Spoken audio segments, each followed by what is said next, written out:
Well, as an actor, you know, you're given a part and you interpret it. You have to put some of yourself into it. I really trust Crispian's writing and his ideas, so I let him evolve Jack how he felt it should be, and then tried to extrapolate from that my performance. And he gave me loads to work with. Jack's such an interesting character. You know, he's sort of tragic and pathetic, but ultimately you root for him. I hope. You know, he's a kind of a sad character. He's a tragic hero, you know, Jack. And his flaw is, you know, a chasm in terms of its depth and size. Come on then, you bastards!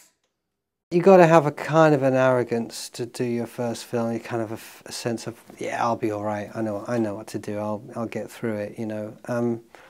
But there's also that sort of, you want to have somebody who can watch your back and say, this isn't going to work, or have you thought of this? And that's really how it was on the set. The way that we work on the set when we actually get in there and the cameras and the lights are set up is that Crispian kind of goes forward and he does the talking with the actors.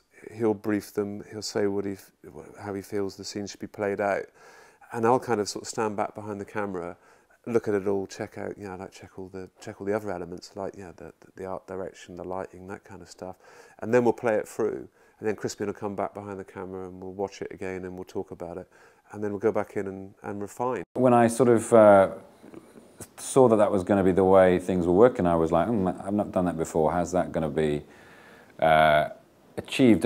But the fact is, this film is so multi-layered. It kind of requires it. You know, Chris was there for a different reason to Crispian in a way. They're both doing certain things which need doing, and it just means that there's a larger sort of overview on the film, you know, on set, and it's been incredibly helpful and harmonious, and it's great to have someone, you know, looking out for specifically aesthetics at times, although they both kind of cross over in what they do. I mean, sometimes we just shoot each other a look across the room, and it's sort of, yeah, he'll just go and I'll go, yeah, and that's kind of it, you know, like, because we know that we've got it anyway.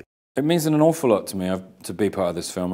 I never want to lose sight of where I've started making films and where I live, and, you know, where my heart is really in the UK. And you know, it was a wonderful opportunity to make a film here in a similar way to the first film I made here, you know. And I've been attached to it for 2.5 years, I think now, and I've just been praying that it would work out.